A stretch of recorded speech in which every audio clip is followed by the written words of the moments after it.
나의 생존권은 주님께 있습니다. 라는 제목으로 창세기 99번째 시간 갖도록 하겠습니다.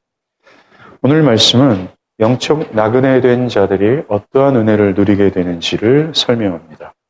그리고 하나님을 모르는 자가 어떻게 영적 나그네가 되어지는지 그것을 설명하는 본문입니다. 첫 번째, 영적 나그네들이 누리는 은혜란 하나님의 은혜로 멸망의 땅에서 뽑혀 죽지 않고 영원한 복락을 누리게 된다는 겁니다. 오늘 본문은 야곱과 그의 아들들이 애굽 땅, 즉 이방이 객이 되어 살아가는 직후의 상황을 설명해 주고 있습니다. 기근이 그전보다 더 심해진 겁니다. 애굽 땅뿐만 아니라 야곱이 살던 가나안 땅도 사방에 다 모든 것이 말라 비틀어져서 사방에 먹을 것이 없는 겁니다. 그리고 애굽 땅과 가나안 땅 모두가 온 땅이 황폐해진 상황입니다. 모든 것이 마르고 바닥이 나고 생존할 수 없는 땅이 된 겁니다. 창세기 저자는 아주 의도적으로 야곱의 가족들이 살던 가나안 땅이 기근으로 황폐해졌다라는 것을 3번이나 거론합니다. 그것으로 야곱의 가족들이 가나안을 떠나서 애굽에 객이 된 것이 죽지 않고 살 수 있었던 은혜였다라는 것을 설명해 주는 것입니다. 만약 그들이 지금 황폐해져 가고 돈도 다 바닥이 난 가나안 땅에 머물러 있었다면 가나안 땅의 기근으로 말미암아 그들도 죽음을 면치 못했을 거라는 겁니다. 그들은 마른 뼈가 됐을 거라는 겁니다. 이들이 그곳을 떠나서 이방에 객이 된 것은 바로 은혜예요. 비록 나그네가 되어서 이방 땅의 거류민이 되지만 이들은 큰 기근의 시절 하나님으로부터 살 수 있는 은혜를 누리게 된 겁니다. 마치 아브라함이 이 갈대아 우르 바벨이 세웠던 도시 아닙니까? 바벨, 즉 산산이 부서질 곳이란 뜻이에요. 그 갈대아 우르라는 산산이 부서질 땅에서 뽑아내셔서 이방이 객이 되어서 그가 영원한 복락을 누리게 하신 것과 같은 은혜를 지금 야곱의 가문들이 누리게 된 거라는 것입니다. 이렇게 기근으로 황폐해진 세상에서 뽑혀 이방의 객이 되는 나그네 인생이야말로 가장 복된 인생임을 오늘 창세기 저자는 우리에게 알려주는 겁니다. 이와 같이 영적 나그네 된 자들은 하나님께서 그들이 살아가는 멸망의 세상에서 뽑아내셔서 그들이 주장하고 있던 이 땅의 시민권들을 박탈하시고 썩지 않고 더럽지 않고 또한 쇠하지 않을 하늘의 시민권을 주신 거란 겁니다. 그래서 그들이 이 세상에서는 어떤 주장도 할 수 없고 어떤 권리도 내세울 수 없는 나그네 인생들로 살아가지만 비록 이 땅의 것과 자기를 부인하며 살아가는 나그네 인생이지만 그래서 망망한 세상에서 몸이 상하고 고통이 오는 삶을 살아가는 것 같지만 그래서 세상의 눈으로는 상당히 찌질한 삶을 살아가는 것 같지만 그것이 은혜가 되는 거예요. 뭡니까? 바로 산산이 부서질 세상에서 뽑혀서 영원한 복락으로 이끄시는 하나님의 손길이 된다라는 겁니다.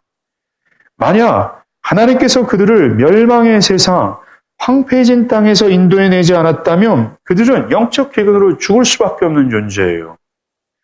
성경에서 말하는 세상은 다른 것이 아닙니다.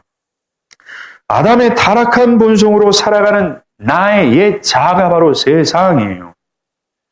나를 주장하고 나의 권리를 내세우며 내 마음대로 내 육체와 마음에 원하는 대로 살아가는 것. 그래서 이 세상의 트렌드를 쫓아 살아가는 철저한 자기중심성, 즉 옛 자아가 바로 세상이라는 겁니다. 이 세상이 하나님과 철저히 원수된 상태라고 얘기해요. 그런데 성령께서 우리를 거듭나게 하셔서 내 안에 있는 세상, 나의 옛 자아를 뽑아내셔서 나를 새로운 피조물, 즉 나그네로 만드신다라는 겁니다. 이 세상 어디 하나 의지할 것 없게 하셔서 철저히 하나님만 의지하도록 하시는 거예요. 그래서 그들은 베드로 사도가 말한 것처럼 모두 불타 사라질 인생에서 영원히 사라지지 않을 하나님 나라를 소망하며 그 하늘 나라의 확실한 지분을 가지고 사는 인생으로 살게 되는 것입니다. 사랑하는 여러분, 내 안에는 세상이 여전히 있다면 우리는 여전히 세상에 머무는 황폐한 땅에 머물러 언제 죽을지 모르는 인생이라는 사실을 아십니까? 내 안에 아직 거듭나지 않은 영혼들은 내 안에 성령께서 임하셔서 아담의 옛 자, 이 세상을 완전히 뽑아내시는 것, 즉 나의 이 땅에 있는 시민권을 하나님께서 박탈해 가셔서 하늘의 시민권을 부여받는 은혜가 필요하다라는 거예요. 그렇지 않으면 야곱의 가문들이 가나안 땅, 이 황폐해진 가나안 땅에 살았을 때 죽을 수밖에 없는 인생이 되는 것처럼 우리의 인생이 그렇게 된다는 겁니다. 더 나아가 나그네들이 누리는 은혜는 하나님의 형상을 회복하여 완전한 인간만이 누릴 수 있는, 아주 거룩한 인간만이 누릴 수 있는 생육하고 번성하는 복을 누리게 되는 거예요. 오늘 마지막 본문에 고센 땅에 거한 야곱의 가족들이 생육하고 번성하였다라고 기록합니다. 이것이 굉장히 놀라운 일입니다. 왠지 아십니까? 다른 모든 지역은 지금 기근으로 말미암아 황폐하고 굶어 죽어있고 생존권 사수를 위해서 몸부림치는 인생으로 살아가고 있어요. 그런데 그런 기근의 시절, 그것도 이방에 계기되어 살아가는 야곱의 가문들은 생육하고 번성했다라고 얘기를 하고 있기 때문에 그렇습니다. 이들이 생육하고 번성할 수 있게 된 아주 근본적인 원인은 요셉 때문에 그래요. 요셉이 계시를 받고 요셉이 애굽의 노예가 되어 또는 죄수의 몸이 되어는, 즉 요셉이 고난을 받게 된 결과 온 세상의 구원자가 됐기 때문에 그렇습니다. 그리고 그가 그에게 범죄한 형들을 온 세상의 구원자가 됐음에도 불구하고 복수하지 않고 그들을 용서하고 용납했기 때문에 그래요. 뿐만 아니라 오늘 본문 12절에 요셉이 야곱과 그의 형들에게 먹을 것을 줘서 봉양했기 때문에 그렇습니다. 즉 돌보고 양육했기 때문에 그렇다라는 거죠. 이들이 이방이 계기되어 큰 기근의 시절 죽지 않고 생존할 뿐만 아니라 생육하고 번성할 수 있던 이유는 한 가지입니다. 요셉 때문이라는 거죠. 마찬가지입니다. 이 세상에 시민권이 박탈당해서 살아가는 영적 나그네들이 죽지 않고 이 땅에서 생육하고 번성하며 영원한 복락을 누리며 살게 되는 가장 근본적인 원인은 그리스도 때문에 그래요. 요셉이 계시하는 예수 때문이라는 겁니다. 예수께서 계시가 되시고 우리의 죄를 위해서 고난을 받으시고 죽음에서 부활하셔서 온 세상의 구원자가 되신 것 때문에 그래요. 그리고 그가 그에게 범죄한 우리를 용납하시고 용서하심으로 뿐만 아니라 이방이 계기된 우리를 그냥 버려두지 아니하시고 고아와 과부를 사랑하시는 그가 우리를 돌보시고 양육하신 것 때문에 그렇다는 겁니다. 생육하고 번성하는 것, 이것은 오직 하나님의 은혜를 입은 나그네들에게만 해당되는 명령입니다. 생육하고 번성하는 것, 창세기 1장에서 하나님이 인간에게 명령하신 겁니다. 하나님이 생육하고 번성하라는 이 명령을 인간이 타락하기 전, 즉 하나님의 형상을 잃어버리기 전에 하신 명령이에요. 결론부터 말하자면 하나님의 형상이 있고 그래서 가장 완전한 상태에 있었던, 창조 고유의 상태에 있었던 존재에게 하신 명령이 바로 생육하고 번성하라는 명령이었다는 겁니다. 하나님의 형상대로 창조된 상태란 하나님의 원의, original righteousness, 그분이 갖고 있던 완전한 의로움을 소유한 상태라는 뜻이에요.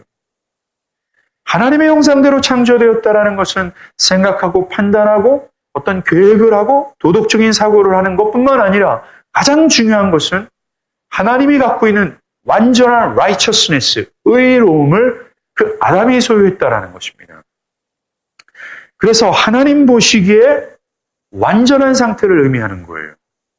그러하기에 이 명령은 창조의 고유한 상태, 즉 하나님의 완전한 의를 소유해서 하나님 보시기에 완전하다 여김을 받는 자들에게만 하나님은 생육하고 번성하라는 얘기를 하는 겁니다. 그러하기 때문에 오늘 보면 27절에 고센 땅의 야곱 가문이 생육하고 번성했다라는 것이 놀라운 일이라는 겁니다. 왠지 아세요? 창세기 3장에서 이미 죄로 인해서 사람들은 하나님의 형상, 즉 하나님의 원의가 다 어떻게 소멸됐기 때문에 그렇습니다. 그래서 하나님 보시기에 완전한 자가 아직 되지 않고 그 결과 하나님과의 교제가 단절되어서 쫓겨나 저주받은 기근의 땅에서 하나님과 원수되어 살고 있기 때문에 그렇다라는 거예요. 오늘 본문에 나오는 이 큰 기근이 바로 죄로 인해 하나님과 단절된 지금의 세상을 보여주는 것입니다. 이렇게 죄로 인해 하나님의 원의가 소멸된, 그래서 하나님의 형상을 잃어버린 그 사람들에겐 생육하고 번성하는 이 명령이 해당 사항이 안 된다는 거예요. 그런데 오늘 이 언약 백성 야곱의 가문이 생육하고 번성했다라는 것이 놀라운 복이라는 겁니다. 왜요?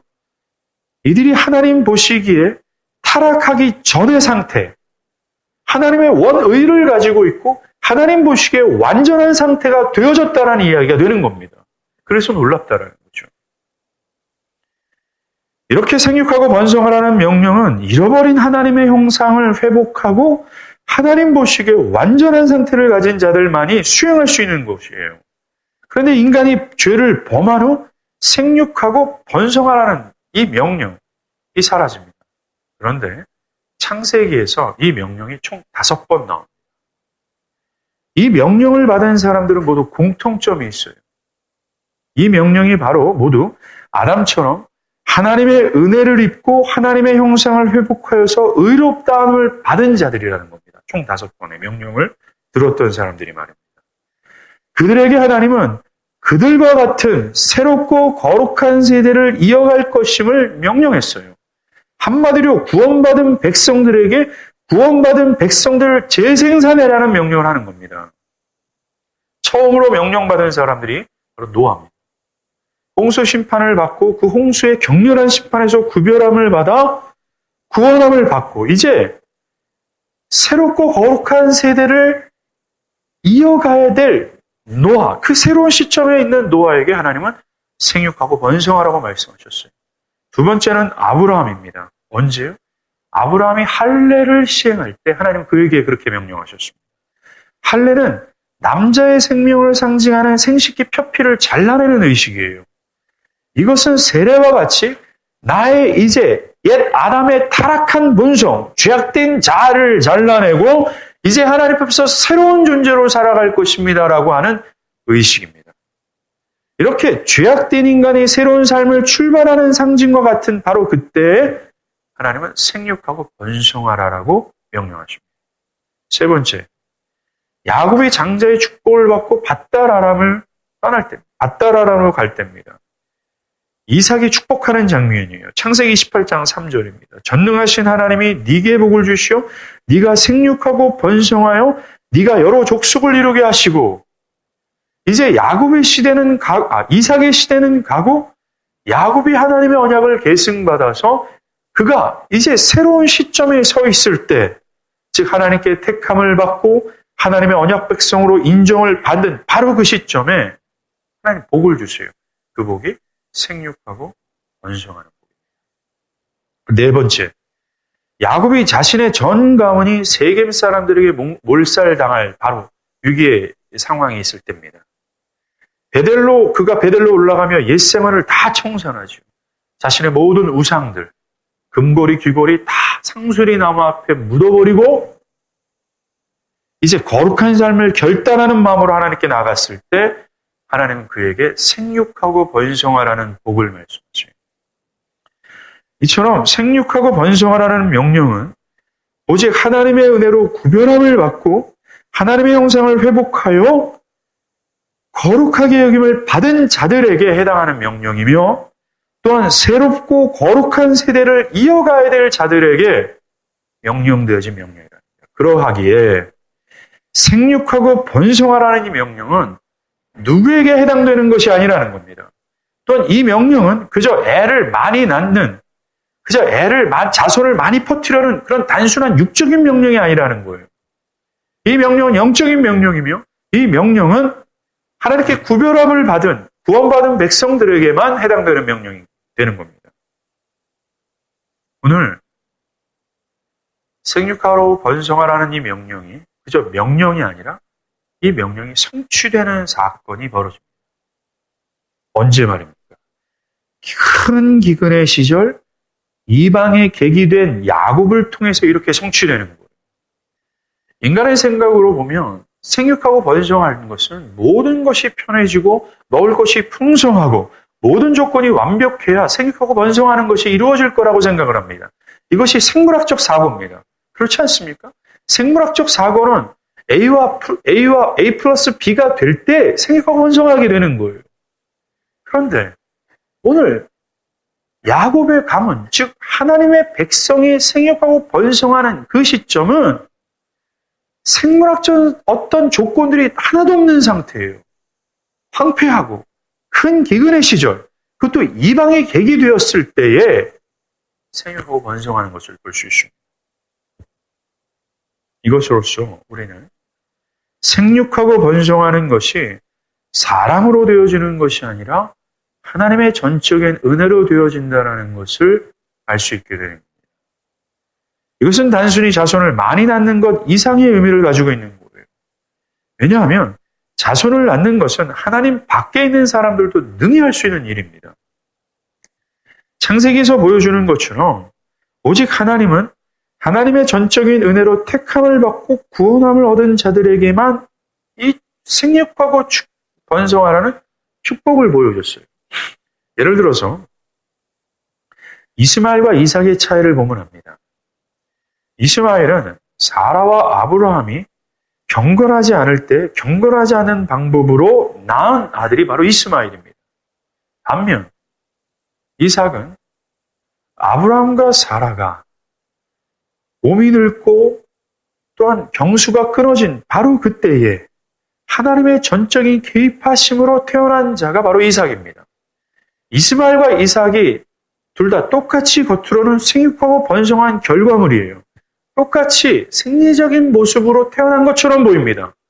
그런데 하나님은 누가 하나님의 복된 자임을, 즉 생육하고 번성한 씨임을 말씀하십니까? 바로 이삭이라는 거예요. 즉 하나님이 명령하신 원래의 의도, 거룩한 자들에게 의도한 그 명령의 의도는 바로 하나님의 전적인 은혜로만 낳은 그 씨가 바로 생육하고 번성한 결과물이라는 거예요. 인간의 노력이 아닌, 또 힘도 아닌 기근 속에서도 역사하시는 하나님의 주권적인 은혜로 태어나는 자가 생육하고 번성하는 그 하나님의 명령에 복을 받은 자, 그 씨가 되는 것입니다. 이것을 우리에게 적용하면 생육하고 번성하는 것은 하나님의 성령으로 초자연적인 역사로 거듭난 자들이 되는 것입니다. 사랑하는 여러분, 하나님의 백성이 되는 것, 생육하고 번성한 하나님의 복을 누리는 하나님의 언약 백성이 되는 것, 거듭난 자들, 구별된 자들, 이 사람들은 생리적인 현상으로 나타나는 것이 아니에요. 감정이 좀 터치되어지거나 이성이 좀 설득되어져서 되어지는 것이 아닙니다. 인간의 종교적인 열심으로 이렇게 되어지는 것도 아니에요. 아무리 우리 모든 주변이 영적으로 큰 기근의 상태에 있다 할지라도 그가 도저히 하나님 백성이 되지 못하는 조건 안에 살아간다 할지라도 하나님이 개입하시면 되는 거예요. 왜요? 생육하고 번성하는 이 명령을 수행하고 이 복을 받고 적용받는 모든 심령들은 하나님의 전적인 은혜로만 만들어지기 때문에 그렇습니다.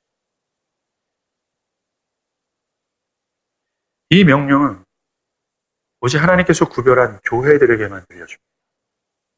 그래서 이 명령은 교회만이 수행할 수 있으며 하나님은 오늘날에도 이 교회에게 이 명령을 하고 있어요. 저와 여러분에게만. 그것이 마태복음 28장의 명령입니다.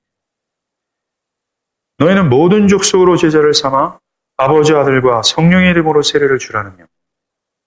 이 명령은 오직 그리스도인들만이, 즉 하나님 앞에 하나님의 의를 소유한, 이게 의가 그리스도의 의라는 사실을 우리는 알고 있습니다.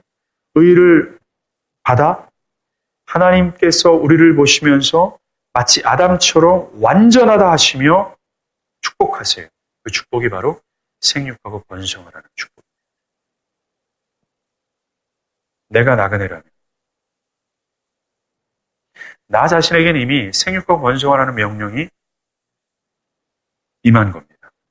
바로 하나님의 초자연적인 역사로 거듭나서 하나님의 잃어버렸던 의가 있게 되는 것이고, 그것으로 나 자신은 더 이상 흠이 없고 점이 없는 완전한 자로 여김을 받는. 그래서 하나님은 나에게 생육하고 번성하라고 말씀합니다. 즉 나와 같은 자들을 재생산해라고 얘기를 말씀하십니다. 모든 족속으로 가서 제자를 삼으라는 거예요. 사랑하는 여러분, 이 놀라운 명령이 어떤 자가 아니라 하나님의 은혜를 입은 자들에게만 있다라는 것, 이것이 우리에게 놀라운 일이 아닙니다. 하나님께 구별함을 받은 자들에게만 이 명령이 되어졌다라는, 또 명령을 가지고 있다라는, 바라기는 저와 여러분들이 이 생육하고 번성하는 이 명령을 수행해가는 삶을 살았으면 좋겠습니다. 쉽게 말해 전도하라는 거예요. 주의 복음을 전하라는 겁니다. 저와 여러분이 아니면 이 명령을 수행할 자가 없습니다. 이 명령을 수행하는 것은 놀라운 특권입니다.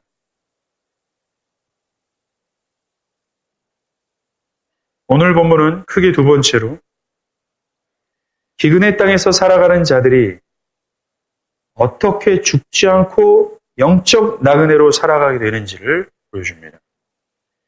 오늘 본문에 기근이 2년이나 계속됐어요. 그런데 아직 5년이나 남아있는 이 기근이 더욱 심해집니다. 온 땅이 다 말라 비틀어지는 겁니다. 사람들이 비축해 놓은 식량마저도 떨어지죠. 그래서 오늘 본문은 사방에 먹을 것이 없다라고 말합니다. 즉 당장 그들이 먹을 양식이 없다라는 거예요. 시간이 흐르면 나아지겠지 라는 소망을 갖지만 소용이 없습니다. 왜요? 기근은 아직 5년이나 남아있기 때문에 그렇습니다. 오늘 본문은 먹을 것이 없었을 뿐만 아니라, 당장 먹을 것이 없을 뿐만 아니라 사람들이 먹을 것을 수확할 수 있는 땅도 황폐해졌다라는 거예요. 그러하기에 당장, 즉 현재도 없을 뿐만 아니라 미래도 없다라는 겁니다. 아무런 소망이 없는 거예요. 기근의 시절에 살아가는 사람들에게 현재도 미래도 없는 겁니다. 그래서 그들에게 가장 중요한 이슈는 survival, 생존이 되는 거예요. 이 당시 요셉과 관련된 야곱 가문을 제외한 모든 사람들이 생존이 가장 중요한 이슈가 되어서 현재도 미래도 없는 삶을 살게 되는 겁니다. 이 모습이 하나님의 형상을 잃어버리고 하나님과 단절된 우리가 살아가는 현재를 잘 묘사해주고 있다는 겁니다. 그리고 우리가 이 현재 속에서 살아가고 있는 것. 오늘날에도 현재도 미래도 소망이 없는, 오직 생존권 사수로 힘을 다해 살아갈 수밖에 없는 기근했다라는 사실입니다. 18년 전이죠. 1996년. 한국은 경제협력개발기구 OECD의 정식 회원국이 됩니다. 즉 선진국 문턱에 서게 됐다라는 거예요. 그 이후에 굉장한 경제 성장을 보이게 됩니다. 그런데 현실은 어떻습니까? 자살률이 2003년부터 10년 동안 세계 1위의 나라가 됩니다. 산업재해로 사망한 사람들도 꾸준히 증가해서 하루에도 5명이 일하다 죽습니다. 가계부채율은 점점 증가해서 OECD 나라 중 가장 높습니다.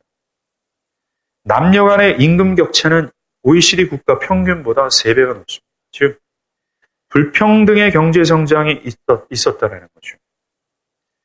요즘 사회적 이슈로 떠오르는 노인 빈곤율은 가장 심각합니다. 평생을 땀 흘려 일해도 보장받지 못하는 미래를 살고 있다는 거죠. 소득의 불평등, 저출산, 행복지수가 가장 낮은 나라율이, 낙태율 1위, 소득의 불평등, 이것이 우리가 살아가는 현실이에요. 우리가 먹고 사는 문제가 나아졌습니다. 선진국의 문턱에 서서 모든 것이 풍요로운 삶을 사는 것처럼 보입니다. 그러나 실제적으로는 사람들이 현실을 잃어버리고 살아간다는 거죠. 이것이 우리가 살아가는 현실입니다. 정치적인 상황은 어떠합니까? 양극화의 현상이 시간이 갈수록 더 심해집니다. 서로 간의 반목은 더 깊어지죠. 발전이 아닌 점점 퇴보하고 있습니다. 권력에 의해서 법은 남용되고 있습니다. 얼마 전에 한 당이 어처구니 없게도 민주주의에 살아가는 이 사회에서 한 당이 헌재에서 그냥 사라져버리는 그런 놀라운 일들이 벌어졌어요. 사회적으로 범죄는 심각해져만 갑니다. 정말로 현재가 있는지 묻고 싶어요. 우리가 살아가는 지금은 요셉 당시 기근으로 인해 당장 사방에 먹을 것이 없는 상황과 별 차이가 없는 겁니다. 미래도 없습니다. 우리에게 미래가 있나요? 라는 영화의 대사처럼 땅이 황폐해서 곡식을 심고 추수할 수 없는 지경이 됐습니다. 오늘날 대부분의 사람들은 확실하지 않은 미래를 살아갈 뿐입니다.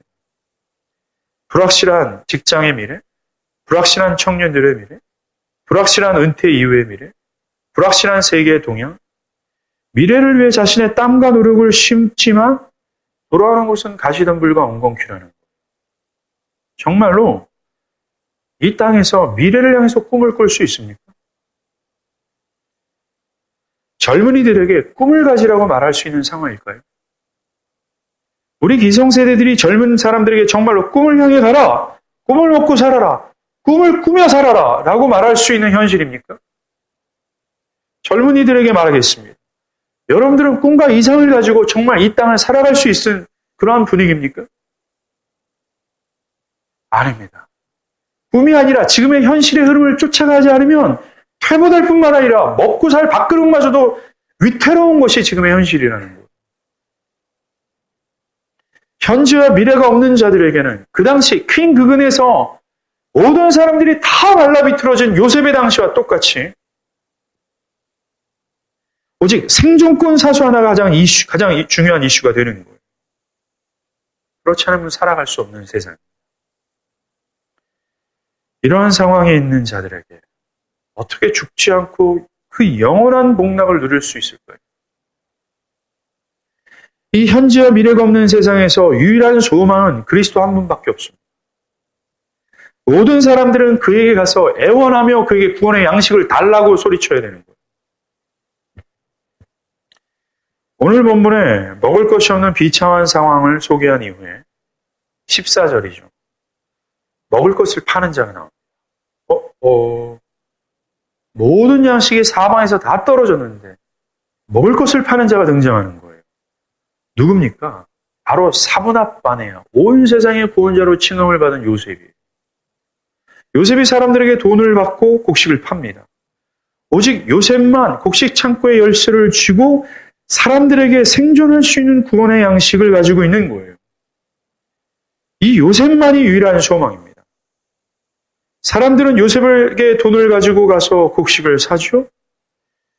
아마도 사람들이 처음 돈을 주고 곡식을 구입할 때 이 사람들은 이 정도면 이번 기근은 버틸 수 있을 거야 라고 생각했을 겁니다. 그리고 요셉이 자신들의 현재와 미래를 책임질 위대한 자로 여기지 않았을 거예요. 그러나 얼마 가지 않아 사람들의 돈도 떨어지고 곡식도 다 떨어집니다. 그리고 곡식이 더욱 심해지죠. 정말 앞날을 모를 정도로 모든 것이 황폐해질 때입니다. 그래서 사람들 스스로 이 난제를 해결할 수 없다라는 것을 깨닫고 이 엄청난 난제, 해결할 수 없는 지경까지 이르게 됩니다. 그때 사람들은 양식을 가지고 있는 자가 누구인지, 즉 자신들의 현재와 미래의 난제를 해결할 수 있는 자가 누구인지를 그때서야 제대로 인식하게 되는 거예요. 15절에 애굽의 백성이 다 요셉에게 와서 이르되 돈이 떨어졌사오니 우리에게 먹을 것을 주소서 어찌 주 앞에서 죽으리이까 하면서 자신들의 처지를 요셉에게 애원하는 겁니다. 애굽 사람들은 요셉에게 어찌 주 앞에서 죽으리까 하며 자신의 생존권을 호소하잖아요. 당신뿐입니다. 당신만이 우리를 살려낼 수 있는 유일한 구원자입니다. 오 주여 우리를 살려주십시오 라고 하면서 애굽과 가나안 땅의 모든 사람들이 요셉에게 애원하는 겁니다. 이렇게 말한 그들은 그들은 요셉에게 그들이 농사 지을 때 사용했던 가축들을 받고 곡식을 삽니다. 땅이 황폐해졌기 때문에 더 이상 가축은 없어졌기 때문에 그래요. 그리고 한 해가 가고 곡식이 또 떨어지죠. 자신들의 토지를 팔고 자신들이 바로의 종이 된다라는 조건으로 구원의 양식을 또 삽니다. 이 사건을 통해서 우리는 중요한 사실을 알게 됩니다. 큰 기근 속에서 살던 이들이, 즉 하나님과 단절돼서 현재와 미래도 없이 아무런 소망 없이 살아가는 현재의 사람들이 그리스도를 향하기 위해서 필요한 유일한 소망 되신 그리스도를 향해서 나아갈 때 필요한 것이 바로 이 가난함이라는 것을 알 수 있어요. 자, 애굽 사람들이 요셉이 진짜 사분합반해하다. 저 사람이 정말 온 세상의 구원자라는 사실을 언제 합니까?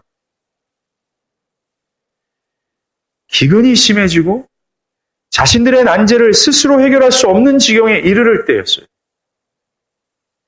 이처럼 우리가 언제 그리스도가 사분합발해하다. 나의 현재와 미래를 책임질, 나의 생존권을 쥐고 있는 온 세상의 구원자라는 사실을 언제 합니까? 바로 나 자신이 하나님과 단절되었다는 상태를 깨닫고 이 큰 난제를 나 힘으로는 해결할 수 없다는 사실을 깨닫는 순간이라는 거예요. 애굽 사람들이 요셉에게 와서 어찌 주 앞에서 죽으리까라고 말합니다. 이것은 요셉을 진정한 사분합반해로 인정하는 말이에요. 당신이 우리의 목숨줄을 가지고 있는 자입니다라는 겁니다. 뿐만 아니라 자신들의 힘으로는 지금의 난제를 해결할 수 없는 자기를 부정하는 고백이나 마찬가지예요. 주여 어찌 우리가 주 앞에서 죽으리까라는 거예요. 두 가지 의미가 포함되어 있는 겁니다. 이미 애굽 땅에는요. 요셉이 가나안 사람이라는 걸 알았습니다. 그 소문이 다 퍼졌어요. 뿐만 아니라 요셉이 목축, 그들이 그렇게도 혐오하는 구역질 나게 난다 그랬잖아요. 가증스럽게 여기는 목축업자의 자손이었다라는 것을 알게 됐습니다. 언제요? 애굽의 요셉의 가족들이 고센 땅에 머물게 되고 요셉의 형들과 만날 때 통곡했잖아요. 그 통곡함 때문에 바로의 공이 다 들었어요. 그래서 애굽 사람들은 요셉이 비록 애굽의 총리지만 그들이 그렇게 혐오하는 가나안의 목축업자의 자손이라는 사실 때문에 아마도 그를 진정한 통치자로 여기지 않았을 거라는 겁니다. 그러나 상황이 달라졌습니다. 그들이 철저하게 그들을 부정할 수밖에 없는 상황. 그들의 생존권이 위태한 상황이었다는 바로 그때 그들은 뼛속부터 천박하게 보였던 요셉이 정말 가장 영광스러운 존재로 보이기 시작한다는 거죠. 그런데 여전히 자기를 부정하지 않고 요셉이 뼛속부터 저 천박한 인간이야라고 끝까지 그를 부정하는, 요셉을 부정하는 자들은 큰 기근 가운데 죽었을 겁니다. 이것은 진정으로 가난한 자라야말로 그리스도가 구원자며 그리스도께서 자신들의 목숨줄을 쥐고 있는 분이라는 사실을 깨닫게 된다는 것을 가르쳐주는 거예요. 예수께서 이 땅에 계실 때 그런 요셉처럼 천박한 자로 여김을 받았습니다. 나사렛 동네의 목수의 아들이었습니다. 사람들이 흠모할 만한 외모도 갖추지 않았어요. 아무것도 없는 자로 사셨습니다. 사람들의 눈에 비쳤던 예수는 그저 겨자씨처럼 보잘것없는 인간이었다라는 거예요. 그러나 복음서에서 그 심령이 가난한 자들, 즉 자식이 죽어가는 부모들, 문둥병자가 된 자들, 장녀, 세리, 인생의 막장에서 자신의 난제를 스스로 해결할 수 없는 자들만이 예수께 나왔다라는 겁니다. 그들의 눈에 비친 예수는 겨자씨가 아니라 사분합반해로 보였던 거예요. 우리도 똑같아요. 현재와 미래 없이 살아가는 이 기근의 땅에 살아가는 사람들이 진정으로 자신이 이 큰 난제, 내가 하나님과 단절되었구나, 나는 이제 지옥이구나라는 이 현실을 자각하고 이 중요한 난제를 스스로 해결할 수 없다라는 사실을 깨달을 때 겨자씨처럼 보이는 예수가 진짜 영광스러운 사분합반해로 보이게 된다는 거예요. 그동안 천박하게 보였던 그 예수가, 그저 여러 사람들 중에 원어브 댐처럼 보였던 예수가 그제서야 사분합바네아처럼 보이게 되는 겁니다. 그래서 그 앞에 나가서 애굽 사람들처럼 어찌하여 주 앞에서 우리가 죽음을 당할 수 있겠습니까? 라고 하면서 자신의 목숨줄이 예수께 있고 그 예수께 애원하기 시작한다라는 거예요.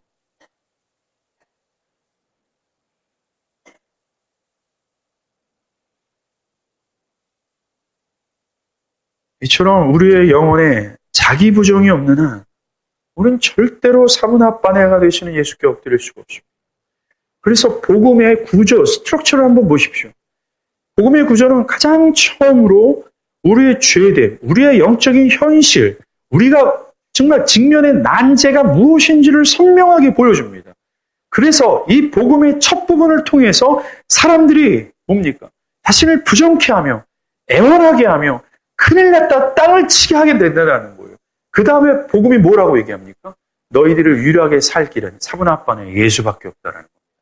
즉 복음의 앞부분에 진정으로 영적으로 눈뜬 자들이 그리스도 예수가 가장 영광스럽게 보이게 되는 거예요. 안 그러면 죽어요. 사분합바네아가 나의 목숨줄을 쥐고 있다. 나의 현실과 미래의 소망이다. 이 난제를 해결할 수 있는 유일한 분이다. 나를 영원한 목록으로 인도하실 분이라는 사실을 선명하게 깨닫지 않는다면 그는 이 기근 가운데 죽는 겁니다. 나 자신이 지금처럼 살아도 아무런 문제가 없다라고 생각하는 사람들이 있어요. 이 사람들은 절대로 그리스도를 알지 못합니다. 나는 지금처럼 학교를 다니고 지금처럼 직장생활하고 지금처럼 가정을 이루고 지금 내 영혼의 상태가 지금처럼 되어지고 내 안에 별 문제가 없다라고 생각하는 사람들, 이 사람들에게는 그리스도는 아무런 존재가 아니라는 거예요. 저는 여러분에게 도전해드리고 싶습니다. 여러분들 영혼의 심각성을 한번 깨달아 본 적이 있습니다. 나의 삶의 지금의 이 지경이, 지금의 현실이 지금 이 상태로는 안 된다라는 어떤 급박한 그런 상황을 깨달아 본 적이 있으십니까? 어떻게 해야 될까요? 거듭나야 합니다. 거듭나지 않으면 우리는 나 자신이 지금 어떤 현실을 살아가고 있는지를 몰라요. 거듭나지 않으면 나 자신이 처해 있는 죄악의 현실이 큰 난제로 두각되지 않습니다. 나는 그저 어느 정도 죄를 지었을 뿐이고 그래서 어느 정도 나는 천국에 갈 수 있다라고 여길 뿐입니다. 나 자신에게 그리스도가 진정으로 흠모할 대상이 아니라면 그저 주일에 잠깐 예배할 때 생각하는 존재로 여긴다면 거듭나야 된다는 거죠. 어찌 나 자신이 주 앞에서 죽을 수 있겠습니까? 통곡하기 위해서. 그래서 그에게 생존권을 부여받아 불의 양식을 먹기 위해서. 내 영혼이 깨어나는 거듭남의 역사가 필요하다는 거예요. 여기서 멈추지 않습니다. 바로 나 자신의 모든 것이 요셉이 계시하는 그리스도께 귀속되어야 됩니다. 자, 애굽 사람들은 자신의 가축, 돈, 토지, 자신의 몸뚱이까지 다 팔아서 생존하게 돼요. 그것이 다 요셉에게로 갑니다. 그 모든 것이 다 바로의 것이 돼요. 19절에 보십시오. 우리가 바로의 종이 되리니 우리에게 종자를 주시면 우리가 살고 죽지 아니하며 토지도 황폐하게 하게 되지 아니하리이다 라고 얘기합니다. 하나님은 큰 기근을 통해서 애굽 사람들을 압박해가요. 가나안 사람들도. 그들은 자신들이 지금까지 권리를 주장했던 자신들의 돈, 가축, 이게 직장과 직업이거든요. 우리에게는. 그걸 다 내려놓습니다. 다 팔아요. 살기 위해서 내려놓는 겁니다. 그래서 살기 위해서 가장 중요한 자신의 몸뚱아리. 사람들은요. 자신은 절대로 양보 안 하고 자신의 주권과 주장을 끝까지 내려놓지 않습니다. 그래서 하나님이 기근으로 압박해야 돼요. 너 죄야! 라고요. 너 내놓지 않으면 너 죽어! 라고 하는 이 생존권의 문제를 하나님은 더욱 압박해 가세요. 그래야 고집스럽고 아주 이기적이고 자기중심적인 이 인간은 나 자신을 노예로 내어드려요. 자신의 주권과 권리가 사라지는 거예요. 이들의 모든 것이 다 귀속되는 거예요. 이와 마찬가지예요. 성령을 통해 예수를 믿고 그리스도를 나의 주님으로 모시게 됩니다. 나의 주님이다라는 것은 나의 주님이 나의 주인으로 모시며 나의 모든 것이 그리스도께 귀속된다라는 의미가 되는 거예요. 우리가 나의 주님 이렇게 얘기하잖아요. 이 말에는 나는 당신의 노예입니다. 나의 권리와 주권이 다 당신께 있습니다. 라는 말이에요. 나의 토지와 돈과 미래와 자신의 권리와 미래를 그리스도께 다 붙여버리는 겁니다. 이것은 성령으로 거듭나는 순간부터 나의 평생을 걸쳐서 해당되는 얘기예요. 하나님이 야곱을 계속해서 훈련을 시키는 것처럼 나 자신에게도 나에겐 권리 없고 나는 하나님의 노예라는 사실을 평생의 훈련을 통해서 뼈저리게 깨닫게 하시는 거예요. 설교 초반에 말씀드린 것처럼 이것이 나그네 인생으로서 하나님의 각별하신 은총을 받은 사람들의 삶의 패턴이 된다는 겁니다. 저와 여러분이 영적 나그네예요. 여러분에게는 이 패턴이 있는 겁니다. 뭡니까? 나는 주님의 노예로서 나의 모든 권리와 주권이 그분께 다 귀속되는 거예요. 사람들은 예수를 믿는다라는 것이 어느 정도 나의 자율권이 있고 어느 정도 나를 주장하며 살 수 있다라고 여깁니다. 또 사람들은 예수를 믿는다라는 것이 나의 감정과 나의 기분에 따라 살 수 있는 것이라고 생각합니다. 그러면서 어느 정도 예수 생각하고 천국에 가는 것을 확신하면 되는 것이라고 생각하죠. 아닙니다. 예수를 믿는 것은 나의 모든 것이 주님께 귀속되어 그분의 노예로 살아가는 것, 이것이 믿는 것이에요. 나는 그리스도와 연합하여 십자가에 죽고 내 안에 내가 살아가는 것이 아니라 그리스도가 살아가는 것, 이것이 바로 믿는다라는 뜻인 겁니다. 이들만이 구원을 받습니다. 오늘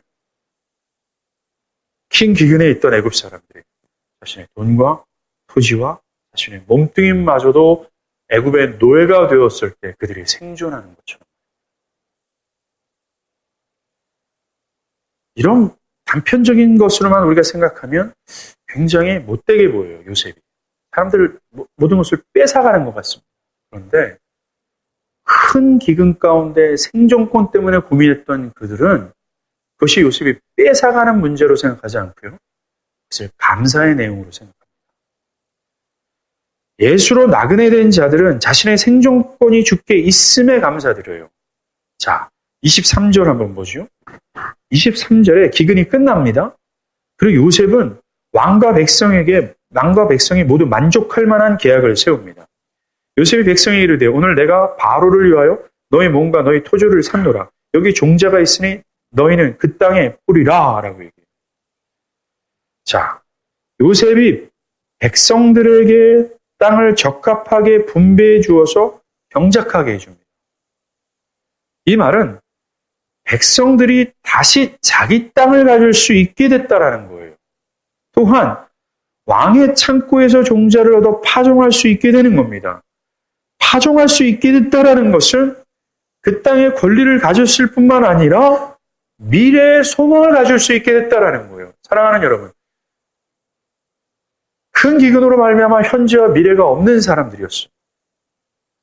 그런데 요셉으로 말미암아 다시 애굽의 노예가 됐는데, 노예된 그들에게 땅을 분배해주고 그 땅의 권리를 다시 허락해주고, 또 뭡니까?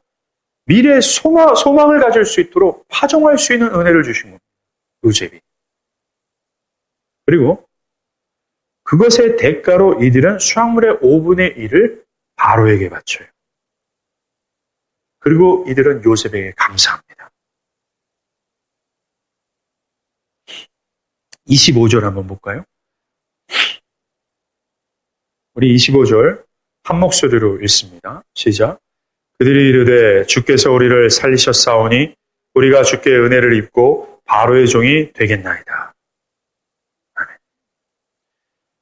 이들은 요셉에게 감사했어요. 특별히 요셉이 이들을 이주시켰어요. 그런데 이 이사하는 것이 힘겨운 것이지만 그들은 그것을 큰 친절로 여기며 그들이 더 심하게 취급받지 않는 것에 대해서 감사했다라는 거예요. 그들은 전체 마음의 중심까지도 다 애굽의 바로의 것이 된 요셉의 것이 된 것을 볼 수가 있어요. 이들은 주께서 우리를 살리셨사오니 하면서 자신들의 생존권이 요셉에게 있다라고 고백을 하는 겁니다. 자신들은 마땅히 굶어 죽을 수밖에 없는 존재였는데 요셉 때문에 살 수 있다라는 거예요. 그래서 요셉의 모든 행정 명령에 대해서 그것이 아무리 자신들에게 무리가 되는 명령이라 할지라도 더한 명령을 내리지 않는 것에 감사하며 철저히 복종합니다. 이게 그리스도인들이에요. 이것이 영적 나그네된 자들의 삶의 패턴이 되는 겁니다. 영적 나그네들의 주권과 권리가 주께 모두 귀속된 이후에 이들은 주께서 나누어주는 공급하심으로 살아가고 주께서 인도하시는 것에 따라 살아가는 거예요. 이들은 자신의 모든 생존권이 주께 있음을 고백합니다. 왜요? 주께서 우리를 살리셨기 때문에 그렇다라는 거예요. 자신들의 삶을 경작하는 것 같지만 이들의 모든 것이 자신들의 것이 아니라 하나님의 것이 되는 것을 고백해요. 자, 애굽의 사람들이 5분의 1을 바로에게 바쳤잖아요. 바로에게 5분의 1을 바치는 것이 단순히 세금이 아닙니다. 이 고백을 하는 거예요. 우리는 요셉 때문에 살 수 있었습니다. 요셉 때문에 이 땅을 얻었습니다. 이 땅은 다 바로의 것이고 이 땅의 수확물도 바로의 것입니다. 라는 고백을 하며 5분의 1을 드리는 거예요. 그리스도께서 자신을 살리셨다라고 믿는 자들은 자신들이 죽어 마땅한 자였다라는 것을 알아요. 그렇지만 예수 때문에 살았기 때문에 감사하는 겁니다. 그래서 주님 앞에서 자기를 부인하고 십자가를 치고 주님을 따라 이런 무리한 명령을 하셔도 그것이 전혀 무리한 명령이라고 생각하지 않고 현재와 미래가 사라진 기근의 땅에서 그리스도로 말미암아 살 수 있었던 자들의 삶의 패턴이요 고백이라는 거예요. 나는 없어요 이제. 지난 시간 나그네처럼 내 안에 나는 없다라는 겁니다. 근데 왜 이렇게 나를 주장하며 살아요? 왜 이렇게 나의 권리를 내세우냔 말입니다. 우리는 내가 나그네라는 사실, 나의 생존권이 주께 있다라는 사실을 기억하며 살아가야 되는 거예요. 그 자가 바로 멸망의 세상에서 뽑혀 이 땅을 나그네로 살아가는 그래서 영원한 복락을 가진 자들의 모습이라는 겁니다. 우리는 나를 부인하면서 나의 생존권이 주께 있다라는 것을 그래서 나는 죽을 수밖에 없는 존재인데 예수 때문에 살았다는 사실을 나그네의 삶을 통해서 보여주는 거예요. 오늘도 나그네, 내일도 나그네라는 겁니다. 그런데 왜 이렇게 사냔 말이죠.